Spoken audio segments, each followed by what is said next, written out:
Isho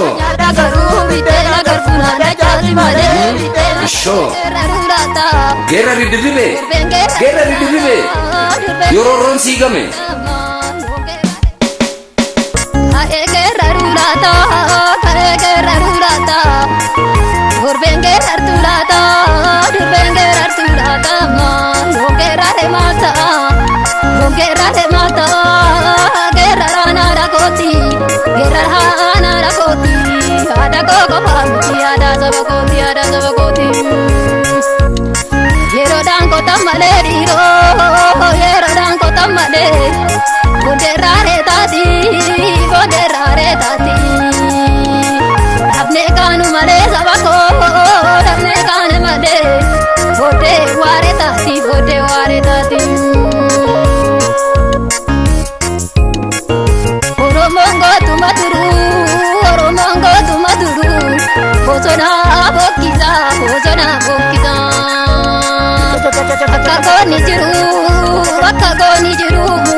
Yooyaa harka fuunee akkam jirtu kabajamtoota dhaggeeffattoota keenya sagantaa keenya guyyaa har'aa keessatti seenaa goota Oromoo tokko qabannee dhiyaannee jirra. Hanga dhumaatti nu wajjin turaan immoo affeerraa keenya.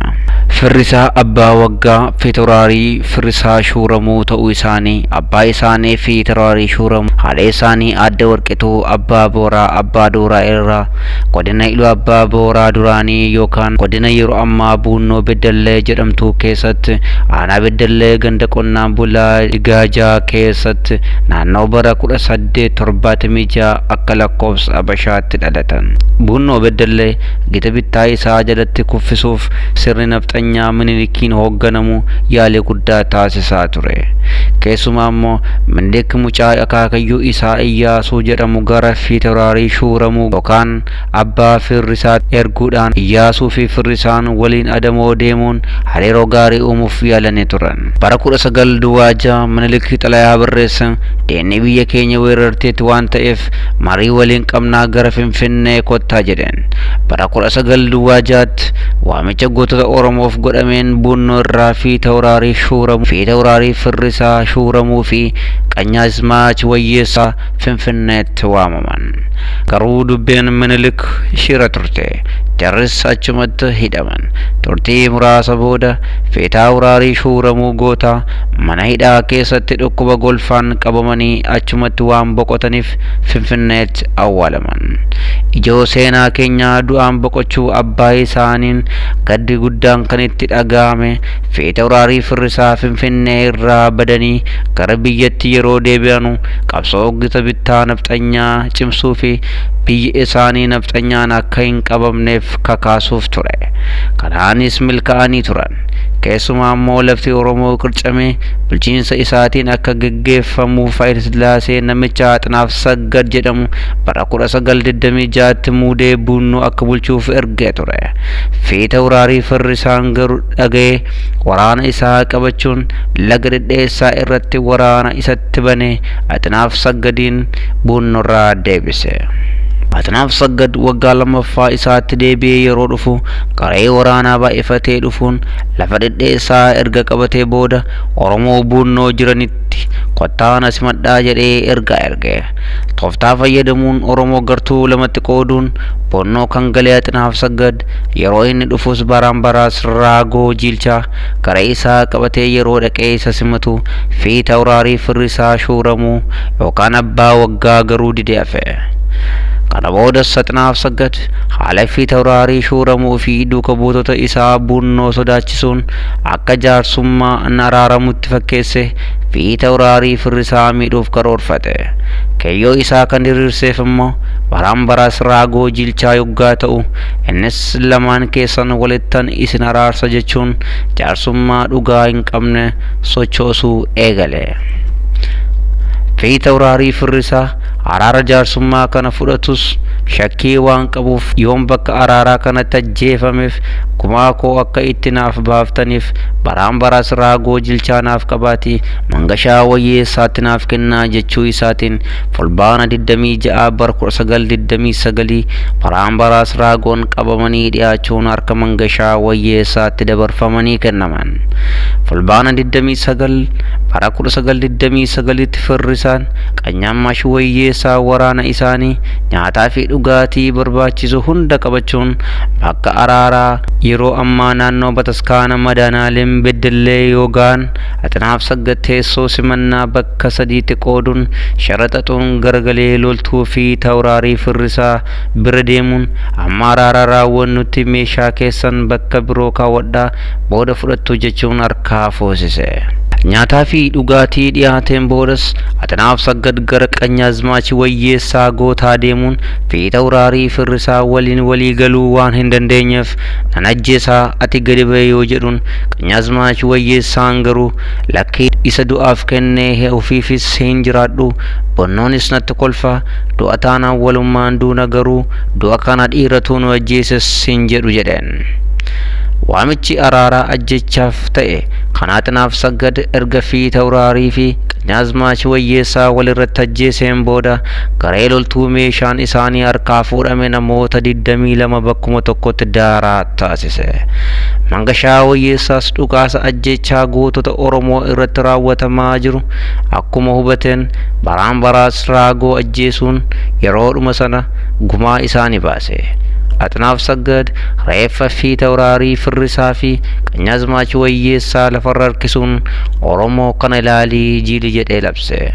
Sanaan boodas reeffa isaanii shaakala ilaamaa qawweef akka taatuuf muka naannoo kuusaa bobaa olii biyyaa magaalaa Beddellee keessa naannoo amma siidaan Firrisaa abbaa waggaa jirutti argamutti fannisuun nafxanyoonni Oromoo Beddellee ittiin doorsisaa turan.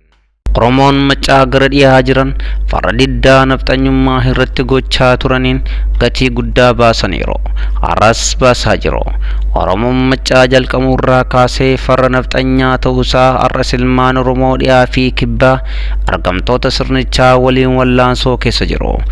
akkuma Oromoon bakka gootisaa itti wareegame beeku ilmaan nafxanyaa immoo bakka gantoonni fi baattoonni sirna isaanii jiran ni beeku. Wanti beekuu qabnu meeshaan lolaa eeboof gaachana ture jijjiirame taankii fi kilaashii ta'us tooftaan nafxanyaan ittiin Oromoo cabsitu garuu kanuma duriite. Minilik Oromoo bakka lamatti qooduun Oromoodhumti dabarsee diinaaf wal kenne. Waggaa gootni Oromoo hedduun sirna nafxanyaa lolan, Oromoonni muraasni ammoo diinaaf ergaa fi galaa kennaa turan. Kanneen warqii fi bakka qubsuma waraanaa Minilikiif kennanis ni jiru. Akka fakkeenyaatti Abbaa Jifaarii fi Baraan Baraas raagoo jilchaa fudhachuu ni dandeenya. Kabajamtoota dhaggeeffattoota keenya, Oromoon darbatamu, raafamu akkasumas dhiibamuu ni mala.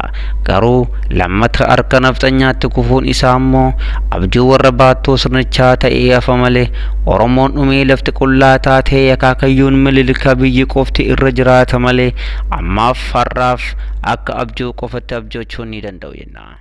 Ilmaan Oromoo gatii guddaa kaffalaa jirtan gatii dadhabbii keessanii Oromiyaa walboomtee haa taatu jechaa sagantaa keenya kan guyyaa har'aa summatti goolabna. Waan nu dhaggeeffattaniif galatoomaa. Gadaan gadaa bilisummaa. Yookaan ajjeeranii yookaan ajjeesisuudha goota akka citamanatti naaffanne. Yookaan ajjeesanii yookaan ajjeesisuudha goota akka yartuu namatti hin taabanne.